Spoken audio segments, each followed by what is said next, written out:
नमस्कार विद्यार्थी मित्रांनो, आपल्या या आजच्या व्हिडिओमध्ये तुम्हा सर्वांचं स्वागत आहे. आपण आतापर्यंत की जी 5 प्रकरणं पाहिली, त्या 5 प्रकरणात की युरोपियन वसाहतवाद, त्यानंतर वसाहतवाद आणि मराठे, भारतातील सामाजिक धार्मिक सुधारणा, त्याचबरोबर सुरुवातीला युरोपियन प्रबोधन, त्यानंतर वसाहतवाद, या युरोपियन वसाहती भारतात ज्या स्थापन झाल्या आणि त्याला या वसाहतीनं त्यावेळा ज्या राजवटींनी संघर्ष केला यांची माहिती पाहिली. त्याचबरोबर 5व्या प्रकरणात आपण की भारतातील सामाजिक आणि धार्मिक सुधारणा यांची माहिती पाहताना वेगवेगळे समाजसुधारक, धर्मसुधारक यांनी भारतीय समाज सुधारण्याकरता जे कार्य केलं याची माहिती पाहिली. आज आपण 6वं प्रकरण सुरू करत असताना की वसाहतवादाविरुद्ध भारतीयांचा संघर्ष हे 6वं प्रकरण आहे. की आतापर्यंत आपण वसाहतवाद, वसाहतीकरण ह्या गोष्टी बघितल्या.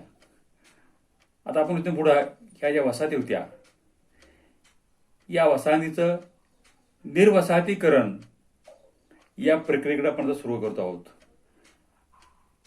आणि निर्वसाहतीकरण म्हणजे की भारतातील किंवा जगातील ज्या या युरोपियन लोकांची प्रभाव क्षेत्र आहेत, वसाहती आहेत, त्या वसाहती विरुद्ध तेथील लोकांनी आवाज उठवला, बंड केली, स्वातंत्र्य युद्ध पुकारली आणि त्यातून या वसाहतीपासून मुक्तता मिळवण्याकरता ज्या देशांनी प्रयत्न केले तो जे इतिहास आहे त्याला आपण काय म्हणायचं, निर्वसाहतीकरण.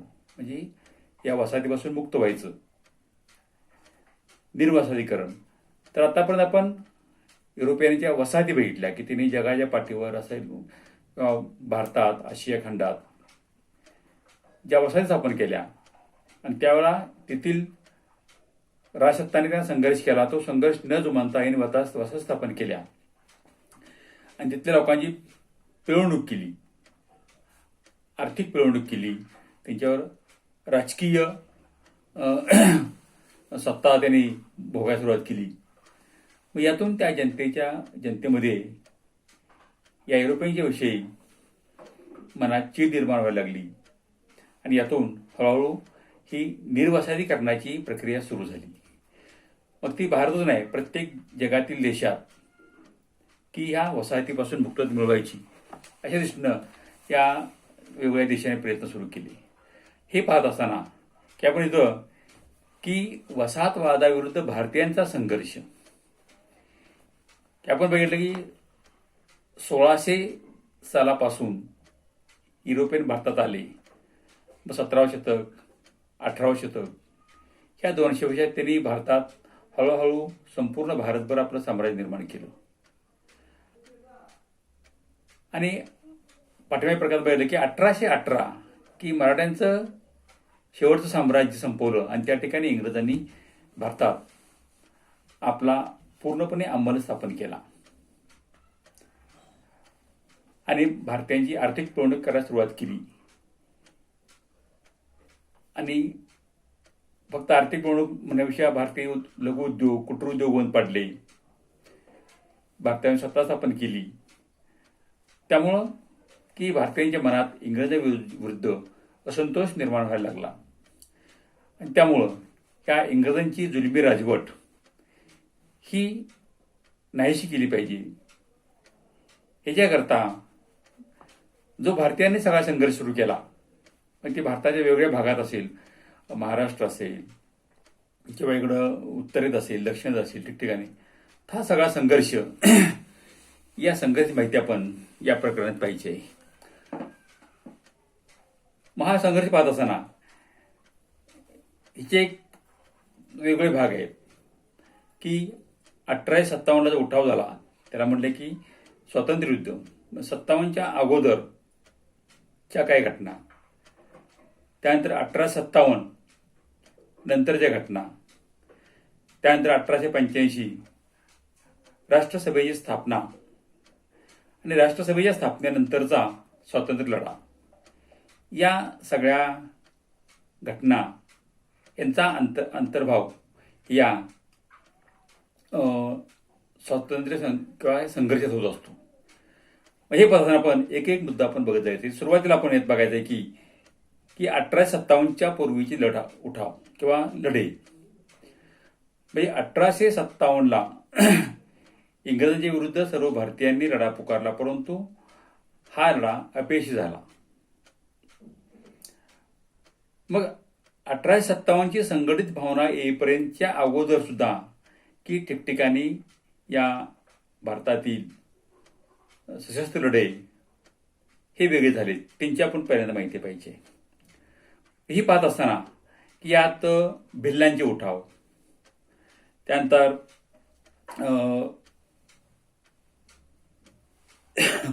नांदेडमधील हंसाजी नाईक असतील, भिल्लांचे उठाव हे खानदेशमध्ये म्हणजे आज सातमाळा, सातपुडा किंवा अजंठा हे डोंगर रांगा, औरंगाबाद जिल्ह्याच्या आसपास भाग, इथं भिल्लांचे उठाव झाले.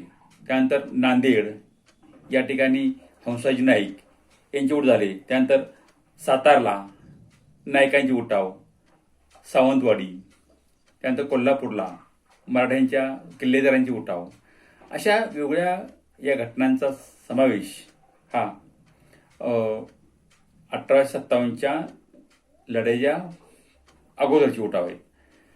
तर यांची आपण माहिती पाहत असताना की सुरुवातीला की या भिल्लांचे उठाव यात आपण बघितलं की खानदेशच्या इथं सातपुडा, त्यानंतर अजंठा लेणी, वेरूळ असेल, औरंगाबाद जिल्हा या ठिकाणी हे भिल्ल लोक राहत होते. आणि या भिल्लांना उठाव करण्यास किंवा चिथावणी देण्यास कोण कारणीभूत ठरलं तर दुसरे बाजीराव पेशवे. या दुसऱ्या बाजीराव पेशव्यांचे विश्वासू सेवक सहकारी त्र्यंबकी डेंगळे, हे त्र्यंबकी डेंगळे इंग्रजांच्या यात अटकेत होते. त्यांनी स्वतः सुटका करून घेतली आणि पुन्हा स्वातंत्र्य मिळवण्याकरता, मराठ्यांचं स्वातंत्र्य रक्षण करण्याकरता किंवा ते परत मिळवण्याकरता तिने या उठावाला सुरुवात केली. सुरुवातीने भिल्लांना या चिथावणी दिली आणि भिल्लांच्या टोळ्या एकत्र केल्या आणि हजारो भिल्ल एकत्र केले आणि त्यांच्या मार्फत इंग्रज साम्राज्याला, इंग्रजांना त्यांनी संघर्ष करायला सुरुवात केली. महासंघर्ष मोडण्याकरता इंग्रजांच्या वेगवेगळ्या गव्हर्नर्स असतील, त्यांचे वेगवेगळे कॅप्टन्स असतील, यांनी प्रयत्न केले. ह्यात एल्फिन्स्टन्स आहे, ब्रिग्ज आहे, त्यानंतर आउटरम या वेगळ्या सेनापतींनी याला प्रयत्न केले. मग यांच्या भिल्लांच्या करता त्यांच्या जमिनी ताब्यात घ्यायच्या, त्यांच्यावर सशस्त्र हल्ले करायचे. भिल्ल सुद्धा लुटालूट करणे, टोळी करून वाटसरून लुटणे किंवा इंग्रजांच्या जे अधिकारी होते त्यांच्या दहशत निर्माण करण्याचा प्रयत्न करणे, अशा प्रकारे या चकमकी सुरू चालू होत्या. मग यावेळा इंग्रजांच्या एल्फिन्स्टननं यात काही भिल्लांना, काही लोकांना आपल्याकडे घेऊन उठ घेतलं. कारण का तर इंग्रजांचं धोरणच पहिल्यापासून आहे फोडा आणि झोडा. त्यांच्यातच काही लोक त्यांना आमिष दाखवली, नोकरीचा आमिष किंवा नोकरीनंतर पेन्शनचा आमिष किंवा त्यांच्याकडे काय गुन्हे असले ते गुन्हे माफ करणे, त्या मोबदल्यात सहकार्य करणे, अशा प्रकारे एल्फिन्स्टन म्हणा की त्यानंतर या इंग्रज अधिकाऱ्यांनी सुरुवात केली की अशा प्रकारे यांना आमिष दाखवून ह्या भिल्लांच्यात फूट पाडायची किंवा काही भिल्लांना एकत्र करून त्यांना की ट्रेनिंग देऊन त्यांच्या टोळीत पाठवायचं, त्यांची माहिती मिळवायची, अशा प्रकारे नीती अवलंबायला सुरुवात केली आणि ह्या भिल्लांचे उठाव कमी करण्यास प्रयत्न केले. पण तरी सुद्धा यांना यश येत नव्हतं. शेवटी भिल्लांच्या उठाव कोणी मोड काढले तर ते की लेफ्टनंट आउटरम, हा लेफ्टनंट त्यांचा होता, ह्यानं यात महत्वाची भूमिका बजावली. हे उठाव मोडण्याकरता काही वेगळ्या कृत्या आरंभल्या. हा आउटरमनं स्वतः भिल्लांच्या टोळीत सामील झाला तिच्यात आणि तिथं जाऊन त्या लोकांच्यात प्रबोधन करण्याचं काम केलं. की तुम्हाला तुम्ही ह्या टोळी युद्ध सोडलं किंवा तर तुम्हाला गुन्हे माफ केले जातील. त्यानंतर तुमच्या चढत्या काळात तुम्हाला जमिनी आम्ही देऊ, किंवा ज्या लोकांच्या जमिनी काय जमिनीवर असणारे कर असतील ते कर माफ करू, त्याला तगाय म्हटलंय. किंवा त्यानंतर त्यांनी काही गुन्हे केले असतील तर गुन्ह्यांची माफी देऊ, किंवा ज्या लोकांना काम नाही, जमीन नाही, त्यांना सैन्यात भरती करू. अशा प्रकारचे ह्या लोकांचा विश्वास संपादन केला आणि त्यांना सांगितले की बाबा तुम्हाला आम्ही पूर्ण सहकार्य करू. आणि अशा प्रकारे या भिल्लांचं मन वळवण्याचा प्रयत्न या आउटरमने केला आणि त्याच्या ह्याला यश आलं ते. आणि हळूहळू भिल्लांचा हा प्रभाव कमी करण्यात ह्या आउटरमला यश आलं. आणि त्यानंतर हळूहळू भिल्लांचे हा संघर्ष कमी होत गेला. म्हणजे या भिल्लांच्या या सगळ्या उठावात किंवा भिल्लांच्या उठावात या त्या लेफ्टनंट आउटरमचं कार्य महत्वाचं आहे हे आपल्याला लक्षात गेलं पाहिजे. कारण ह्याला एक प्रश्न येत होतो की बाबा आउटरमनं हा उठाव कसा मोडून काढला. तर ह्या करता किंवा हे आउटरम त्या लोकांना वेगवेगळ्या सुविधा देतो किंवा त्यांना नोकरी, त्यांचे गुन्हे माफ करणे ह्या गोष्टी केल्या, त्यामुळे भिल्लांचा उठाव त्यांनी मोडून काढला. तर हे आपला भिल्लांचा उठाव एक या 1857 घटनेतला हा एक भाग आहे. त्यानंतर पुढचा हंसाजी नाईक, जो आजचा जो नांदेड जिल्हा किंवा नांदेड प्रदेश आहे, या ठिकाणी या हंसाजी नाईक याने निजामाविरुद्ध आवाज उठला होता. एवढंच नाही तर कारण निजाम त्यावेळचा हैदराबाद स्टेट, त्यात नांदेड वगैरे सगळं निजामांच्या आधिपत्याखाली होतं.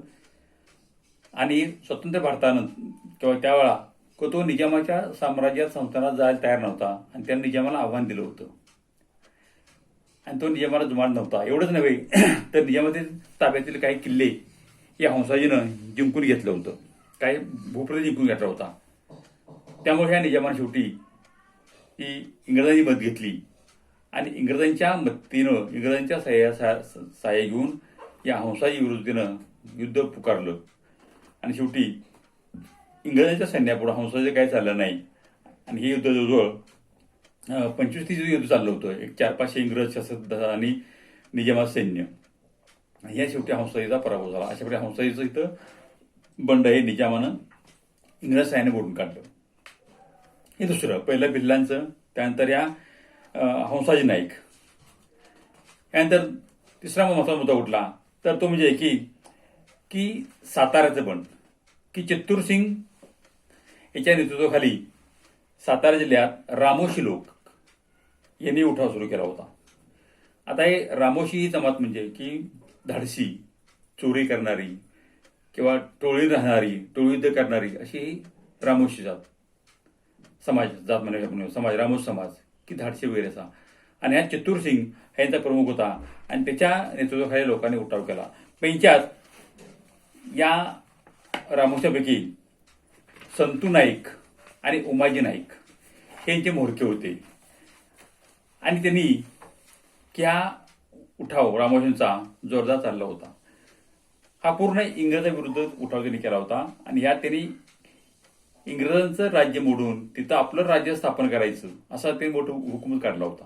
आणि त्यामुळं इंग्रजांचं खजाना लुटणे, त्यांची जे काही जमीनदार जागीरदार होते त्यांचे लुटालूट करणे, अशा प्रकारचे काम हे रामोशी लोक किंवा उमाजी नाईक यांचा नेता करत होता. आणि उमाजी नाईकनं मुंबईवरून पुण्यावर मुंबईला जात असणारा इंग्रजांचा खजिना भांबुर्ड्याजवळ, पुण्याजवळ हा त्यांनी लुटला होता. आणि या तिच्या कार्याबद्दल त्यांना स्थानिक लोक हे सहकार्य करायचे. बघा, इंग्रजांना हा उपद्रवतेचा नको होता म्हणून त्याला पकडण्याकरता त्यांनी बक्षीस दिली, कारण स्थानिक लोकांच्या सहकार्यामुळे तो सापडत नव्हता. उमाजी नाईक असेल किंवा ते मित्र असतील, भुजबा, पांड्या, येसाजी असे अनेक तिचे सहकारी होते. हे स्थानिक लोकांच्या आश्रयामुळं इंग्रजांना त्यांना थोपवण्यात किंवा त्यांचं बंड मोडण्यात यश मिळत नव्हतं. शेवटी इंग्रजांनी त्यांना की पकडून देण्याकरता बक्षीस जाहीर केली, की ह्यांना जर पकडून त्याला रोख बक्षीस दिलं तरी लोक कोण त्याला जुमानत नाहीत. त्यामुळे त्यांनी मग काही आदेश काढले की ह्या लोकांना कोणी थारा देऊ नये किंवा यांना अन्न वस्त्र निवारा, यांना अन्न कोण देऊ नये, निवार देऊ नये, कपडे देऊ नये, अशा प्रकारचे काही आदेश काढले. अशा प्रकारे आदेश काढून त्यांनी या लोकांना पकडण्याचा प्रयत्न केला, तरी त्यांना पकडत नव्हते, त्यांना ते सापडत नव्हते. शेवटी इंग्रजांनी काही आपले अधिकारी यांच्याकरता नेमले आणि या अधिकाऱ्यांच्या मार्फत उमाजी नाईकांना पकडण्याचा प्रयत्न केला. मग त्यावेळेला खेडपासून कोल्हापूरपर्यंत ह्या सगळ्याच चकमक व्हायच्या. सारखी धावपळ, उमाजी या ठिकाणून तिकडून दुसरीकडं असं करत सारखंच ज्या धावपळ, पण त्यात उमाजी त्यांना सापडत नव्हता. शेवटी त्यांनी उमाजी करता बक्षीस सुरू केली. त्यांना आश्रय देऊ नका असे आदेश काढले. त्यानंतर त्याचा पाठलाग सुरू केला शेवटी, आणि शेवटी त्यांना भोरजवळ उमाजीला पकडण्यात त्यांना यश मिळालं. अशा प्रकारे मग उमाजीला पकडलं, त्याला पुणे या ठिकाणी त्याला फाशी दिलं. अशा प्रकारे उमाजीचं बंडही त्यांनी मोडून काढलं.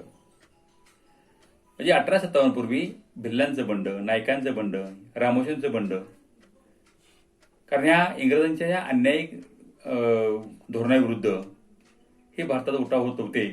कारण लोकांची त्यामुळं आर्थिक लूट झालीच, लोकांचे उद्योग व्यवसाय कुटीरोद्योग बंद पडले.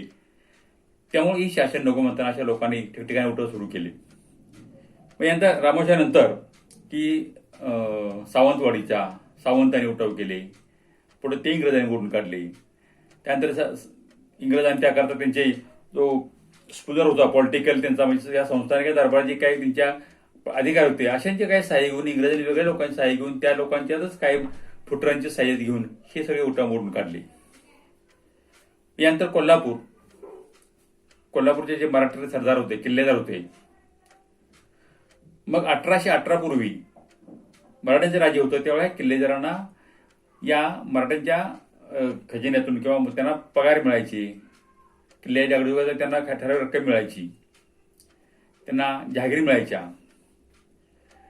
परंतु इंग्रजांनी 1818 नंतर हे सगळं बंद केलं. त्यामुळे लोकांचा उत्पन्नाचा स्रोत कमी झाला. त्यामुळे ती इंग्रजांच्या विरुद्ध बंडाळी करायला सुरुवात केली. आणि त्यामुळे त्यांनी काय केलं, इंग्रजांच्या ताब्यात जे किल्ले गेले होते, विशाळगड असेल, सामानगड असेल, पन्हाळगड असेल, पावनगड असेल, हे किल्ले परत मराठीच्या ह्या किल्लेदाराने सरदारांनी परत इंग्रजांकडून घेतले. मग हे असं व्हायला म्हणताना इंग्रजांनी परत मद्रासच्या जास्त कुमक मागवली, मद्रासून इंग्रजांनी, आणि पुन्हा हे किल्ले आपल्या ताब्यात घेतले. तर अशा प्रकारे कोल्हापूरमध्ये सुद्धा इंग्रजांना अशा प्रकारे विरोध झाले. अशा प्रकारे खानदेश, त्यानंतर सातारा महाराष्ट्रातील, कोकणात सावंतवाडी असेल, कोल्हापूर असेल, या वेगवेगळ्या ठिकाणी या इंग्रजांच्या विरुद्ध किंवा इंग्रजांच्या वसाहतीविरुद्ध हे लोक एकत्र आले आणि त्यांनी आपापल्या परीनं बंड केले. इंग्रजांनी ते बंड आपल्या मोडून काढले आणि आपलं साम्राज्य जास्तीत जास्त काळ टिकण्याचा प्रयत्न केला. कारण त्यांना माहिती होतं की भारतासारखी मोठी वसाहत ही हातातून जाता कामा नये, कारण त्यांना त्यातून मोठा फायदा मिळत होता, त्यांचा मोठा व्यापार चालू होता. त्यामुळे ते एनेकेन प्रकारे भारतातील कुठलाही उठाव काय असेल ते त्यात मोडून काढून त्यांना आपली वसाहत भारतात शाबूत ठेवण्याची होती प्रयत्न. तर अशा प्रकारे आपण जे नवीन प्रकरण सुरू केले, साहू प्रकरण, की वसाहतवाद आणि भारतीयांचा संघर्ष, वसाहतवादावर भारतीयांचा संघर्ष, या प्रकरणात पण की पहिला भाग की 1857च्या पूर्वीचे लढे हिची आपण माहिती बघितली. आपण इथं थांबूया आणि नंतर पुढच्या भागात सुरू करू. पुढच्या भागात आपण 1857चा उठाव, स्वातंत्र्य समर हिची माहिती बघूया. तर थांबूया आपण आता. धन्यवाद.